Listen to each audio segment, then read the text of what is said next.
Além dos Estados Unidos, o Brasil tem se fiado muito, ou tem prestado muita atenção, o investidor brasileiro tem prestado muita atenção nas eleições, né?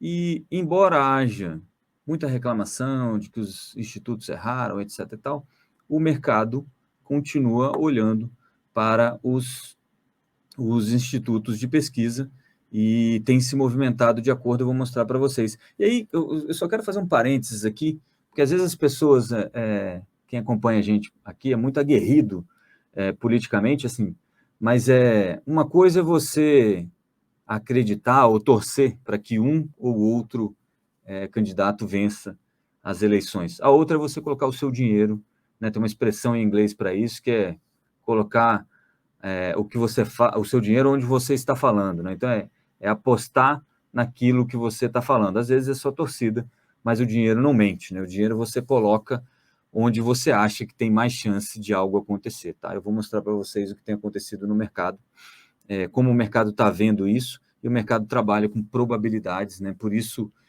pode voltar essa matéria aí, Joelton. Ontem, por exemplo, teve uma movimentação, muito por uma interpretação equivocada aí de uma pessoa aí no Twitter, que soltou essa história aqui do José Luciano de Matos Dias, da CAC Consultoria, de que o Bolsonaro estaria à frente, segundo a consultoria, por 52% a 48%, segundo o levantamento da consultoria, o que não aconteceu, tá? O que o José Luciano de Matos Dias, que é o consultor político e sócio-diretor da CAC Consultoria, falou sobre chances maiores, ele via chances maiores de vitória de Bolsonaro no segundo turno das eleições. Ele foi inquirido lá, foi perguntado por clientes do BTG, ele estava numa apresentação interna para clientes do BTG Pactual, e foi perguntado sobre a probabilidade de vitória de um ou outro candidato, e ele dizia que, em função da distribuição geográfica, já que o Bolsonaro está levando aí quase todas as regiões do país, com exceção do Nordeste, a probabilidade de vitória do Bolsonaro seria, na visão dele, 52% a 48%. Lembrando que ele é um consultor político, não uma pessoa de mercado, então não tem nada a ver com o que eu vou mostrar para vocês aqui, um pequeno levantamento que eu fiz sobre ações que podem se beneficiar ou não, ou vão se beneficiar em função do resultado de um ou outro candidato, tá? Eu vou passar aqui para essa... Olha aqui. Muito bem. O que acontece? O mercado vê... E aí, gente, de novo, não é torcida, tá? O mercado não torce, em princípio. As pessoas, obviamente, torcem para um ou outro candidato, mas é aquilo que eu estou falando. Ele olha probabilidades e coloca o dinheiro, né, o mercado, não como esse ente esotérico, mas como esse conjunto de pessoas que estão atuando no mercado.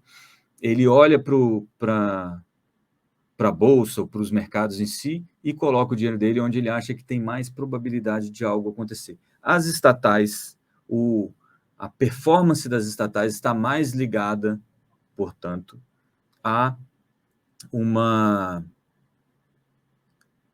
ao desempenho do Bolsonaro, basicamente. Porque no Lula, o histórico de governo do Lula seria que as estatais podem ser utilizadas como indutoras do desenvolvimento, e isso, às vezes, acarreta prejuízo para a empresa, em nome dessa ideia de que você vai induzir mais crescimento e usando as estatais, então, para ajudar aí na política social do governo Lula.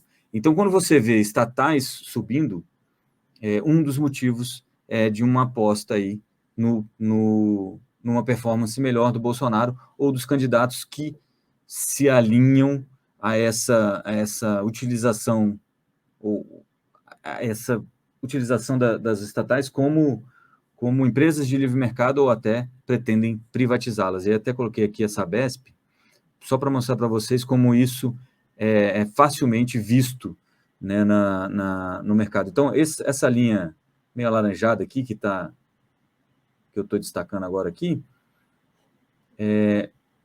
nesse gráfico aqui, o que a gente tem? A gente tem a performance de algumas ações, Petrobras, Banco do Brasil, Sabesp, Banrisul, lá do dia 5 de setembro, portanto, antes do primeiro turno, até o dia de ontem, certo? E aí, Sabesp aqui, ó, quando você olha dia 30, ela fechou, né, nesse período ela tinha caído 1,7%, muito em função aí das pesquisas que davam Haddad na frente para o segundo turno. Quando saiu o resultado do segundo turno e o Tarcísio apareceu na frente, Sabesp deu um pulo para cima e chegou a se valorizar aí no dia seguinte quase 15%, mais de 15%, na verdade, e agora está aí entre os 12%. Você viu que ela manteve um pouquinho, muito nessas apostas de que o Tarcísio vai entrar e que talvez a empresa seja, a estatal seja privatizada, tá? Mas se a gente olhar aí Petrobras e Banco do Brasil, que são ações mais ligadas aí a Bolsonaro, você vê que no pré-primeiro turno, essas ações chegaram a cair um pouquinho. Na sexta-feira, último pregão antes da eleição, nesse período de setembro, o Banco do Brasil, por exemplo, tinha caído quase 7%, e a Petrobras caindo 10%. E aí, lembrando assim, a Petrobras, obviamente, não é só um efeito Bolsonaro. Claro que petróleo, o preço do petróleo que tem caído nos últimos dias, obviamente isso também faz preço, força o preço da ação. Depois do segundo turno e nos últimos dias, você consegue ver tanto a Petrobras quanto o Banco do Brasil tendo altas muito calcadas nessa ideia de que a margem está estreitando, e algumas pessoas no mercado estão vendo isso como uma aposta plausível de uma virada do Bolsonaro. De novo, gente, não é torcida, isso algumas pessoas achando que existe uma probabilidade maior disso acontecer. Não quer dizer que vá acontecer também. Vai ter gente que vai perder dinheiro, vai ter gente que vai ganhar dinheiro. Se tem alguém apostando nessa direção, tem alguém apostando na outra direção, tá? Hoje faz mais preço quem está apostando nessa direção. E aqui eu coloquei esse gráfico azul aqui, meio roxo aí, que é o gráfico do Banrisul, só para falar que a gente já falou sobre isso aqui no Morning Call. Existe a influência do que falam os candidatos, né? Lá no Rio Grande do Sul, a eleição de segundo turno está entre o Onyx Lorenzoni, apoiado pelo Bolsonaro, mas que não apoia a privatização do Banrisul, e o Eduardo Leite, do PSDB, que deixava essa história toda meio em aberto. Pode ser que sim, a gente vai discutir uma possível privatização do banco, que é o Banco Estadual lá do Rio Grande do Sul. Mas, nesse dia específico aqui, dia 10 de outubro, daqui para frente, ali no dia 11, 10 para 11, ele solta um vídeo no Instagram falando que não vai privatizar o Banrisul, e o Banrisul saiu aí de uma valorização nesse período que a gente está vendo aqui de 8,2 para menos 0,8, e agora se recuperando um pouquinho, mas aí em linha com o que está acontecendo, não é nada, afinal de contas, os bancos vão ganhar muito dinheiro em função aí do spread bancário que aumenta com juros mais altos, né? Então porque o raciocínio aí do spread bancário, para você entender em casa, quanto que eles pagam para o dinheiro que você deixa parado lá, o banco? Ele paga 2%. E quanto que ele te cobra para emprestar esse dinheiro?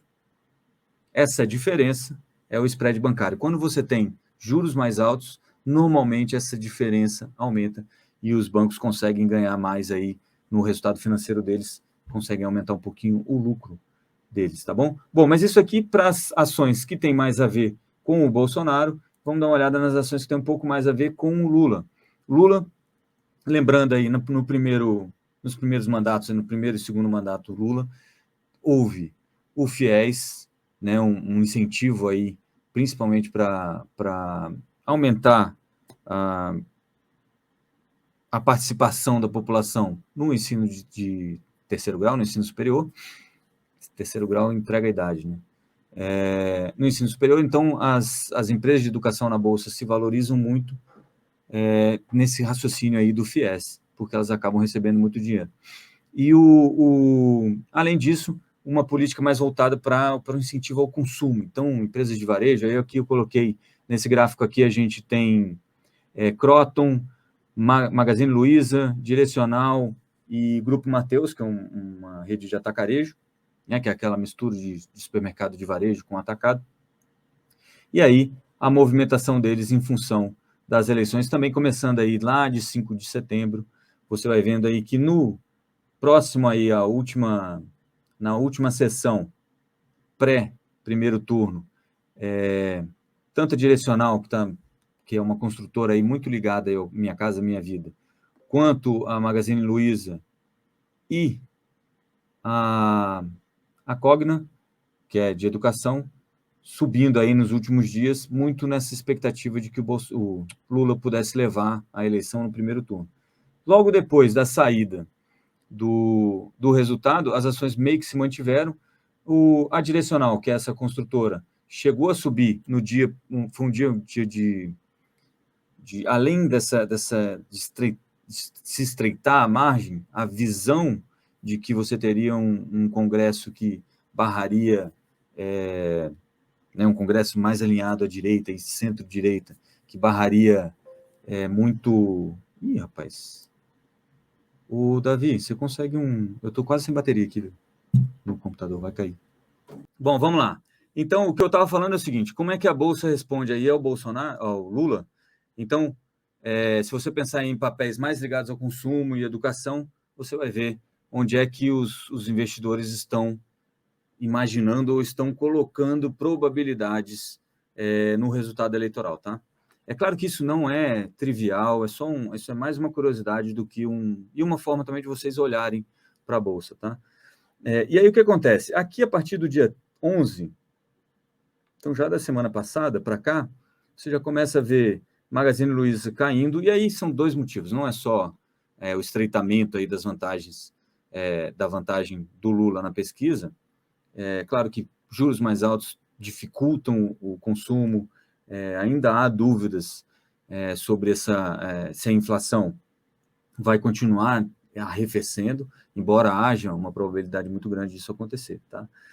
No educacional aqui, Cogna voltando a subir um pouquinho, mas caindo lá depois do dia 11 também, e Direcional também caindo lá depois do segundo turno.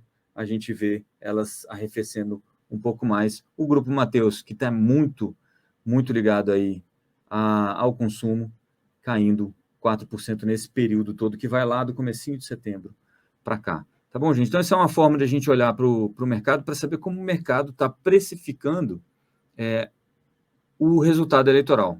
O mercado está certo? Claro que a gente não tem como dizer isso. E o fato de acertar ou não, ou não quer nem dizer um acerto, só quer dizer que a pessoa estava do lado que acabou tendo um resultado. Bom, então é isso que a gente consegue olhar para o mercado e dizer, olha, é assim que está funcionando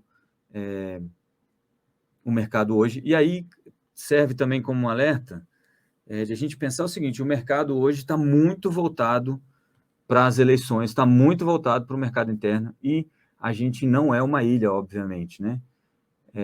Nem a Inglaterra, que é uma ilha, geograficamente, é uma ilha, e acabou causando essa bagunça toda no mercado financeiro internacional, em função das medidas tomadas lá, né? Ontem a gente até, quem não assistiu, vale a pena dar uma voltada lá no Morning Call de ontem. O Duda Teixeira, que é o nosso editor lá de Internacional da Cruzoé, falavam sobre as chances da Liz Truss, que é a primeira-ministra britânica, depois de apresentar um pacote fiscal que foi pessimamente recebido pelo mercado. Tá bom? E isso, e aí o que eu quero dizer com isso? O mundo está acontecendo lá fora, gente. Não é só a nossa eleição que vai definir os nossos rumos. A gente está ligado ao comércio internacional, então as coisas elas se retroalimentam, né? Então, eu até coloquei um gráfico aqui, que é o gráfico do preço do petróleo Brent, e aí, lá de 2012, então, nos últimos 12 anos, aliás, lá de 2015 aqui, até 2022, os últimos 7 anos, e aí para mostrar para vocês que a média de preço do petróleo ficou em 63,83 dólares, e hoje está lá em cima, em 90, e já voltou, porque chegou quase a 120, e está voltando para essa média de 63. Isso, obviamente, impacta não só no preço dos ativos, né, da Petrobras, por exemplo, no caso do Brasil, mas também na inflação. O fato de o petróleo cair de preço, né, quando você tem uma expectativa de recessão mundial, né, de desaceleração econômica, Então, se a economia está produzindo menos, as pessoas têm menos dinheiro para gastar, o cara vai economizar um pouco na energia lá na Europa, para gastar menos dinheiro, e aí os preços do petróleo, desse combustível, a pessoa vai evitar usar o carro, vai tentar usar um pouco mais de transporte público, porque o preço da gasolina está muito caro, e aí os preços vão caindo, e isso tem um impacto na inflação como um todo. Então, preço do petróleo hoje em 90,48 do Brent, esse tipo de petróleo é o preço que a Petrobras utiliza como referência. Lembrando que a média está aqui em 64,3 dólares. E aí, se você olhar nos últimos anos, aí 2016, 2017, 18, 19, ela ficou próxima aí dos 60 dólares, que é esse nível, mais ou menos aí o nível histórico do preço do petróleo. Claro que 2020 foi um ano da pandemia, então o preço caiu muito, teve até alguns acontecimentos anedóticos com o preço do petróleo, mas isso mostra como o petróleo foi muito para cima e agora tem uma tendência aí de voltar um pouquinho. E isso afeta o Brasil e afeta o mundo, tá? Não é só Lula e Bolsonaro, nossa vida não se resume à disputa eleitoral. Aqui no caso do minério de ferro, deixa eu ver até se eu consigo colocar aqui para vocês aí nos últimos 5 anos, e aí já dá para ver que como o preço, né, tá acima daquilo que normalmente a gente vê. Vou só pedir para ele colocar aqui uma média, para vocês poderem entender o que eu estou falando aí, pelo gráfico, vendo o gráfico onde é que está a média desse preço aí nos últimos 5 anos, vai. E aí, em 90 dólares, a média, então, próximo da média do preço do minério de ferro, mas se você olhar para trás aqui, 2018, 2019, você vai ver que o minério costumava ser um pouquinho mais barato. Mas aqui, já mais próximo dessa média de 5 anos, mas a média histórica está mais próxima aí de 80, 70 dólares. A partir de 90 dólares aqui, várias mineradoras saem do mercado, porque o custo delas para produzir fica muito próximo do preço de venda. E aí acaba que isso até favorece um pouco a Vale, que consegue pegar um pouco mais do mercado, mas a preços menores. Então, se você pensar nisso também, você vai ver que as duas principais forças da nossa Bolsa de Valores, aí, Vale e Petrobras, tem que lidar também com o preço do minério e o preço do petróleo, que não é definido, embora os nossos candidatos até gostariam que fosse, né? Não é definido pelos presidentes da República Federativa do Brasil. Então lembre-se disso quando estiverem se aventurando aí na Bolsa de Valores.